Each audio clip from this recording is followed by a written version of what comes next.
Hey guys, welcome to the course. In this lecture, I'm going to go over the course overview. Just going to talk a little bit about the outline that we're going to use to go through this course, what we're going to cover, what we're not, what comes in what order. Then we're going to talk about the course format, and we're going to talk about setting expectations so you can get the most out of this course as possible. The course is divided into 2 modules. Now, both of those, if you took them back to back, would take you about maybe a half day to a day, something like that, depending on how fast you like to go through them. The first module is about idea validation. It's about pretty much every technique that I know of and professionals use that are out there to figure out whether or not an idea is good or bad before they even decide to pursue it. To start off the first module, we're going to go over a popular idea validation framework that is very similar to Lean Startup and very similar to Lean Canvas, but this framework is actually a little bit more practical because it's more action-oriented. Now, once you understand the background information and that framework that goes along with it, then we're ready to start. After that, we're going to cover how to do qualitative assessments and how to get offline information from customers. We're also then going to talk about how to figure out who are your target customers and who are not. We're also going to talk a little bit about the product customer curve so you can set expectations about what to expect when you're actually going through the idea validation process. That section is half theory, half going out there and actually doing it. The theory will help you kind of put your mind around what exactly you're doing and what you should expect. After that, I'm going to show you advanced techniques for competitive analysis. We're going to go and look for potential competitors, and once we've found them, I'm going to show you how you can spy on them, figure out what they're doing right, what they're doing wrong, exactly where they are at what time. Now, if you can't find a competitor right off the bat, that's typically a good sign, but I'm also going to teach you advanced techniques for digging deeper and trying to look for other companies that could be adjacently competitive to you. There's a lot of different techniques kind of bundled into that. After that, we're going to dive right into creating landing pages for your idea. Now, we're going to use Launchrock at the beginning because it's simpler, it's quicker, and easier. But if you want to go and do a deeper dive, you want a little bit more control over your landing page and what you say on it, how it looks, how real it feels, then we're going to cover Unbounce, which is a very, very feature-rich and popular landing page tool. Now, once you've created your landing page and you followed along the sections where we talk about conversion and basic tips and tricks for how to pitch your idea effectively, then I'm going to give you a crash course on how you can hook that landing page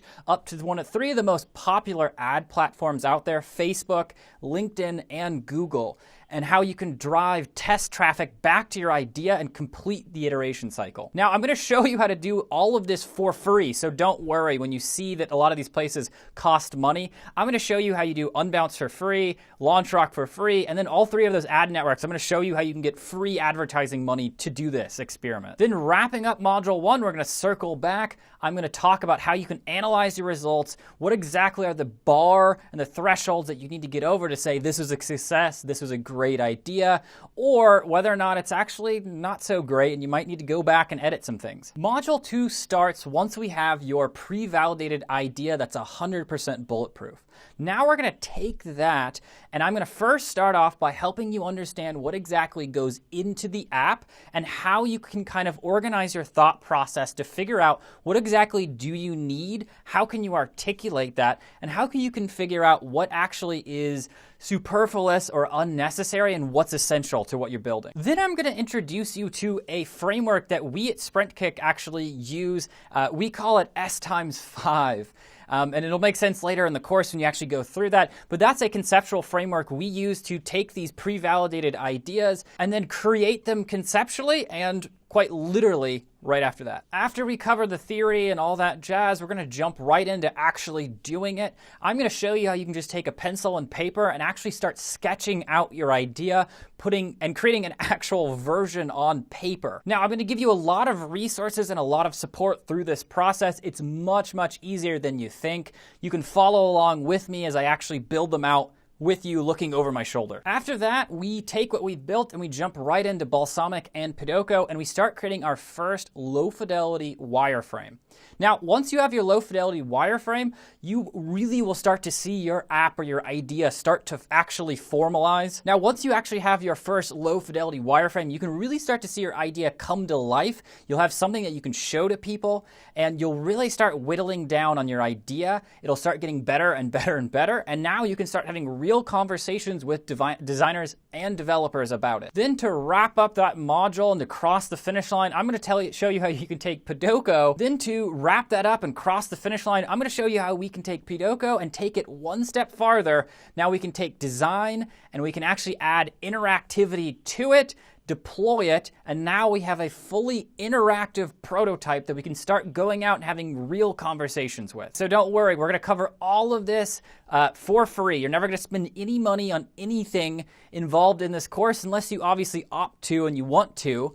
And we're also going to make sure that all of this is 100% codeless, no programming or any of that nonsense required at all. This is all pretty much non-technical. Okay, and last thing, we're going to talk about course format really quickly. Course format is divided up into 3 different types. There are lectures where I'm talking at you like this. It's just me and you.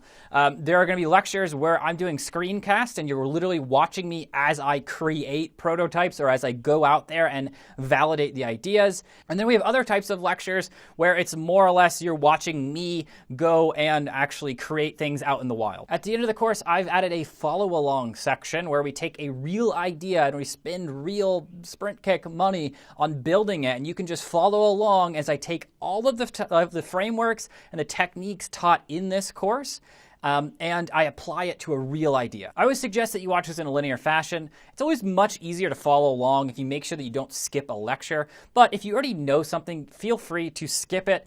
I always suggest going back and having a refresher even if you think you know it. But again, you can do it whatever way you want. Okay, I hope you're excited because we're going to learn a ton of stuff in this course. These are things that take people years to figure out and perfect, and I'm showing you everything I know. So you're going to have a huge head start. Like any of my other courses, if you're coming from any of my other courses, you know that I'm literally there pretty much 24/7. You have any question, just ask me. I always respond, sometimes within an hour, 20 minutes. At the latest within a day. You can ask me quite literally anything. If you just want to connect and say hi, if you need clarification, if you need me to look at your project, I'll definitely help you out. Think of me like your personal tutor. I want to make sure that your project is successful and that you get everything you can out of this course. All right, guys, I will see you in the next lecture.